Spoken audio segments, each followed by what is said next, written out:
What's up, everyone? Matt Gajewski here, back again with the Odd Shopper channel.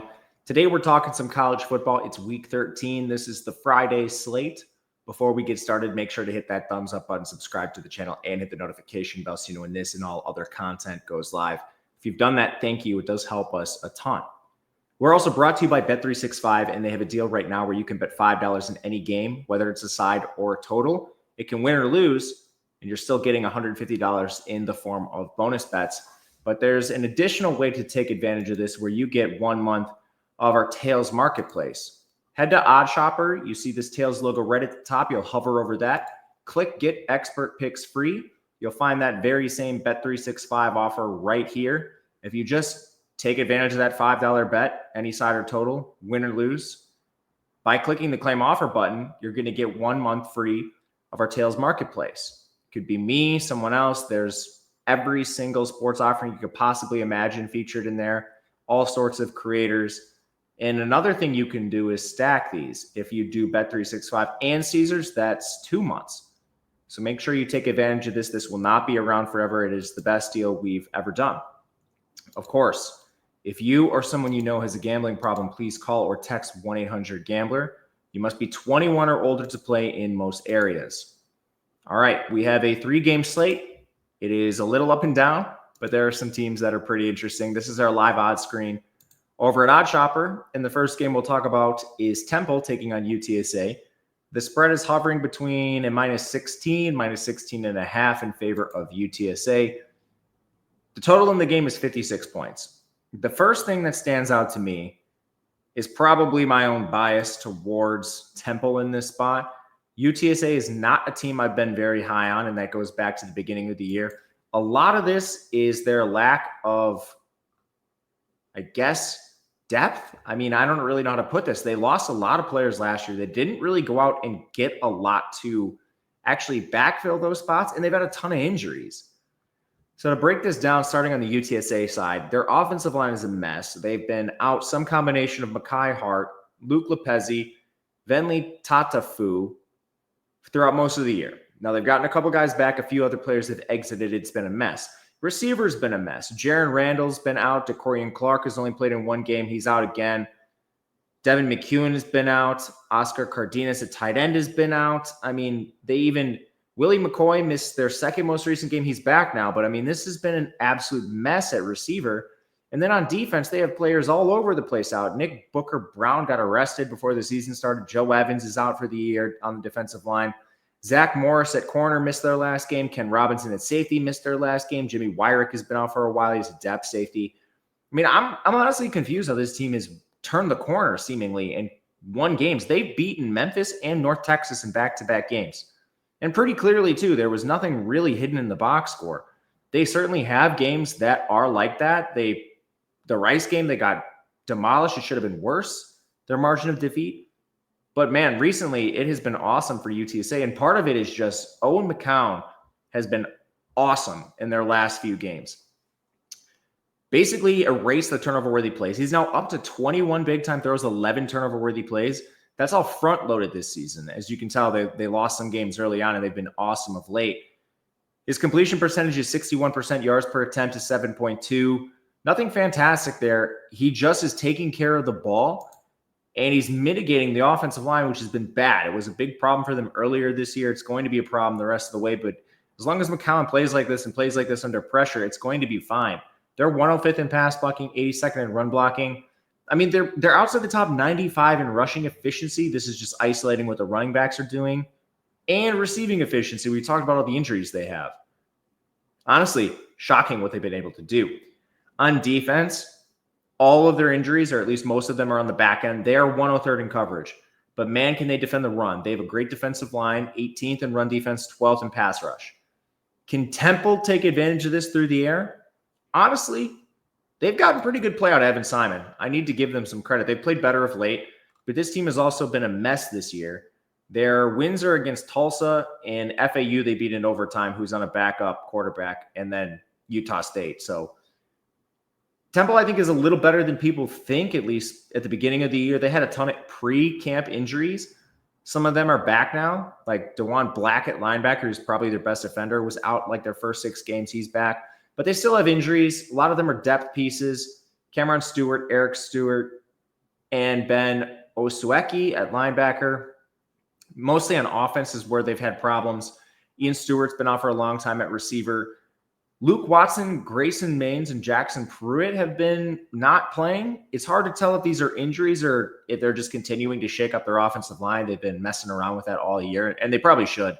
They have a 38.5% pressure rate allowed. They're 110th in pass blocking, and they're 125th in run blocking. But Evan Simon has actually been good behind a bad offensive line as well. 61% completion, 6.7 yards per attempt. Only 9 turnover-worthy plays. That's actually fewer than Owen McCown. But, like when you adjust for raw pass attempts, McCown is still better. He runs a little bit. I mean, the receivers aren't terrible considering you've been out. Like Stewart and Zay Baines has been out too. I didn't even mention him. But yeah, this has the potential to sort of be a greasy shootout, I think. As long as we see Temple able to throw the ball into this bad UTSA secondary, Temple's defense is 94th. They're better than people think, but they're still not good anywhere. Best unit is their pass rush at 48th. But I mean, pacing is decent. Temple 74th, UTSA is 11th. I'm somewhat interested in a greasy over here. We've seen players, and not all that good ones, exploit this UTSA defense. Seth Hennigan, 8.7 yards per attempt through the air. Cooper Lega, 10.7. EJ Warner of Rice, 8.9. Jake Garcia of ECU, 8.4. They did a good job against Cam Fancher. Congratulations, everyone does. And then they did a decent job against Chandler Morris, but then they allowed 15 yards per carry to Shane Porter. They still won, so is what it is. Greasy over is where I will turn for this first game. Second up, Big Ten contest. I mean, it's the bottom of the Big Ten, but it is Michigan State taking on Purdue. Spread is sort of consolidated at 13.5. There is a 14 out there. There is a 13 out there, depending on which way you prefer in this game. And the total in the game is 48, which upon first glance seems very rich to me. Pacing, Purdue is 104th. Michigan State is 110th. There are plenty of offensive efficiency problems with both teams. I'll start with injuries as we typically do. These teams are actually not that hurt right now. For Purdue, Joshua Sales has been out at tackle. Most of their injuries are on defense. Joe Strickland on the edge, DeMarge Lewis at defensive tackle, CJ Madden at outside linebacker, Winston Berglund at linebacker, Markevius Brown is redshirting at corner, and Batros Alessandro at corner missed as well. So a lot of injuries. Some of them may return. Keep your eye on that. Big Ten injury report comes out about 90 minutes before kickoff. On Michigan State, offensive line is putrid. Gavin Grotius, Christian Phillips have been out for a while. They keep benching players too, so it's hard to tell what's going on. Their secondary has been an utter mess. Dylan Tatum at defensive back, Chance Ruckert defensive back, Charles Brantley at corner, Malik Spencer at safety, Wayne Matthews at linebacker. All those players have been out for a while or missed their most recent game in some capacity. So you got defensive problems on both sides, which is really why I'm hesitant to bet an under in this spot. Pacing is atrocious. Offensive play has been really bad for both teams. Purdue's offensive line is much better than Michigan State's, but their pass game is just so inept. They're playing a bunch of bad receivers. Like anytime Jamal Edrin is like kind of your de facto number one, CJ Smith is back at least, who is a premier transfer for that team.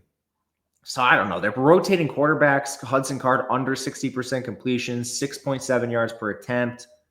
He only has 6 turnover-worthy plays, so that is pretty good. He does take care of the ball for the most part. But, man, this is a lackluster offense. Really, you're going to have to throw it over Michigan State at this point. They're 123rd in coverage. They're 37th in run defense. I don't know how much you should be running Maccabee anyway. He stinks. So, I mean, the real question is, can Purdue throw the ball over Michigan State to potentially reach their team total? I have questions. And then with the Michigan State side, it all comes down to the turnover-worthy plays with Aiden Childs. He leads the country in turnover-worthy plays at 23. Only 11 have been converted to interceptions. There's a lot of interceptions, but he's run hot. We could be looking at like a Jameis Winston level season for Childs if things had broken that way. Their O-line is horrendous. Their offensive line has been injured all year. They're 130th in pass blocking, 103rd in run blocking. Fortunately, Purdue's defense is 125th, and they're the gift that keeps on giving, which is another reason why I'm hesitant to take an under in this spot. Pace has not mattered. You can get there on raw efficiency against this Purdue team. They allowed 49 points to Penn State, 45 to Ohio State. Northwestern, they allowed 26. It was an OT game, should be noted. Oregon, they allowed 35. Illinois, they allowed 50 points, another overtime game. 52 to Wisconsin, 28 to Nebraska, who's atrocious. 38 to Oregon State. I mean, like some of these teams aren't fast at all. Oregon State is not a fast team, scoring 38 points on Purdue. So I'm a little worried that Michigan State could do their part and get to like 38. And then, I mean, the secondary is so bad with Michigan State that it's kind of a mess. My favorite play in the game is the Michigan State side. I don't think I'll play it. It is extremely volatile with Child's propensity to give the ball to the other team. But, I mean, there could be fireworks in this game. I just really don't know what to expect from two of the worst Big Ten teams that we have right now. Last up, UNLV looks to solidify their spot as the Mountain West contender opposite Boise State. They are 7.5-point favorites against San Jose, and the total in this game sits at 60.5. A lot of these totals in the Mountain West pretty high right now. Pacing in this game is decent. It's actually pretty similar to the Temple UTSA game. UNLV is 75th, San Jose is 12th, which is funny because Temple is 74th, UTSA is 11th. So you got one spot behind for each of these teams. Pretty good pacing. But injury-wise, two teams that are pretty decent right now. UNLV, of course, had the players that departed via transfer. On the edge, Jalen Dixon has been out. Cooper Webb at defensive tackle. Malik Chavis only played 11 snaps in their last game, and Tony Grimes missed. I don't have anyone flagged for injury on San Jose, so perhaps could lead to a little bit more scoring. That's what the number certainly indicates. But they'll need that because UNLV is stronger on defense than most teams in this conference. Their big weaknesses against the run are 77, so those players being out up front is a concern. But they're 26th in coverage. This is an awesome coverage unit. Getting back players like Chavis and Grimes would be huge, but you still have premier players like Jalen Catalon back there. They can really stop the pass, which is important against San Jose, who doesn't always have the best run game, but they will throw the ball over the top of you. They're getting excellent play out of like Nick Nash, and Walker Egan's been pretty good for this team too. But I guess let's get into that right away, starting with the San Jose offense. So since Egan took over, the really big difference is less turnover-worthy plays, and you still have a pretty good amount of them. He's run bad on turnover-worthy plays. He has more interceptions than turnover-worthy plays, but this offense has a pretty decent infrastructure at skill position players, highlighted by Nick Nash. Their offensive line has actually been really bad. They're 126th in both pass blocking and run blocking, which is worse than I thought, considering how strong this offense has performed at times. But in addition to UNLV having an excellent secondary, they're 44th in pass rush. They do have some players that get after the quarterback, which is a big mismatch against San Jose. On the other side, the big matchup that Boise tried to exploit last week was this 110th ranked run defense from San Jose. UNLV is a high-powered rushing attack. It involves like about 4 running backs and Haj Malik Williams. He's currently averaging 5.9 yards per carry. He has 646 rushing yards. And remember, Matthews Lucas started the year as a passer, 65% completion, nearly 9 yards per attempt, only 6 turnover-worthy plays. Their O-line is suspect at times, but they're still 40th in pass blocking and 17th in run blocking, which is really the important part. This is a huge mismatch against San Jose State. They should absolutely steamroll this team. And I think the line is probably not quite far enough. So looking at OddsShopper, you can't find a 7, which is a bummer because it was 7 earlier in the week, but there are some like pretty decent juice 7.5s. You might be able to wait and get this at a 7. I'm not sure. But otherwise, I mean, like a minus 106 for the 7.5 on your juice. You're getting pretty close to like an effective 7. So I'm somewhat interested in that too. But that'll do it for us. Let me know in the comments if I missed anything. Reach out to me on Twitter if you have a question. My DMs are open. Otherwise, we'll be back for the main slate stuff a little later. Until then, good luck, everyone. We'll see you again.